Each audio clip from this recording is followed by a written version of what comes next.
Alafu tuna changamoto sana ya matukio siku hizi yamekuja ya mauaji, chanzo kikiwa wivu wa mapenzi. Umemfumania, unampiga mpaka unamuua. Jamani, ukimfumania humuwezi tena, mpe talaka aende kwao. Si tunaelewana jamani? Sisi Wazalamu unampa talaka 3, anaolewa na mwanaume mwingine na wewe unatafuta mwingine unaoa, kwa sababu wanawake ni wengi sana.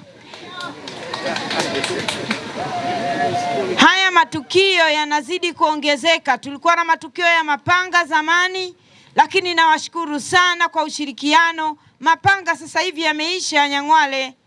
Sasa mmebakia na wivu wa mapenzi. Jamani, nyewe Wasukuma, mapenzi yapo tu. Acheni kuuana kwa sababu ya mapenzi. Nina matukio kama 2 au 3 ambayo ni ya mauaji, chanzo chake kikiwa wivu wa mapenzi. Lakini matukio mengine ni ya kujichukulia sheria mikononi, kwamba mwizi kibaka unamuitia mwana, wenyewe mnaita, mnampiga mpaka mnamuua. Hilo nalo ni kosa la mauaji, utaenda kuishia jela kwa sababu ya kujichukulia sheria mikononi. Lakini kwa ujumla wake Nyang'hwale sasa hivi ni shwari. Matukio yale makubwa yote tumeyadhibiti, si kwa uwezo wetu sisi jeshi la polisi, ni kwa ushirikiano wenu nyie wananchi na sisi, na hatimaye sasa hivi Nyang'hwale iko shwari na maendeleo yapo. Na changamoto ya vibaka wadogo, wizi mdogo. Lakini mwizi ni nani jamani? Watoto wetu, si ndio? Au sio watoto wetu?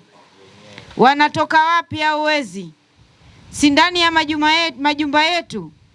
Sisi jeshi la polisi tuna mradi unaosema nyumba yangu haina muhalifu. Kwa hiyo tukiibeba hiyo kwamba kila mtu aseme nyumba yake haina muhalifu, ina maana yule muhalifu akitokea akafanya uhalifu, tuchukue hatua kwenda kumtolea taarifa, na hatimaye tutawamaliza hawa vibaka wadogo. La 3 ni swala zima la malezi. Dunia inakuwa, utandawazi umekuwa ni mkubwa, lakini sisi tunaonekana tuko pale pale.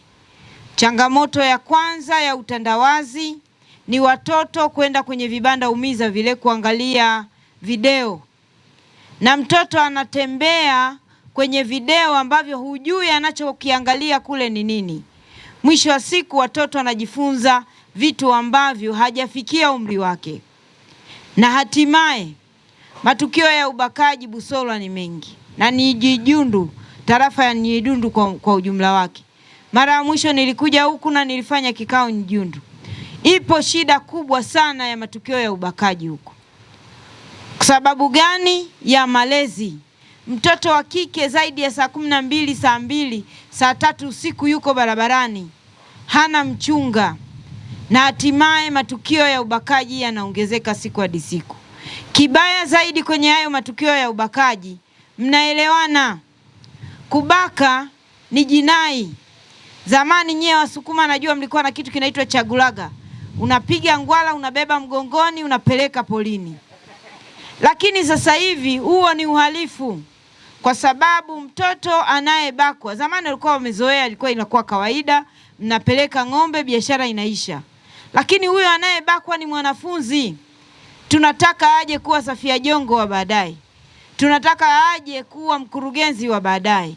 Sasa kama anafanyiwa matendo kama hayo ni ukatili.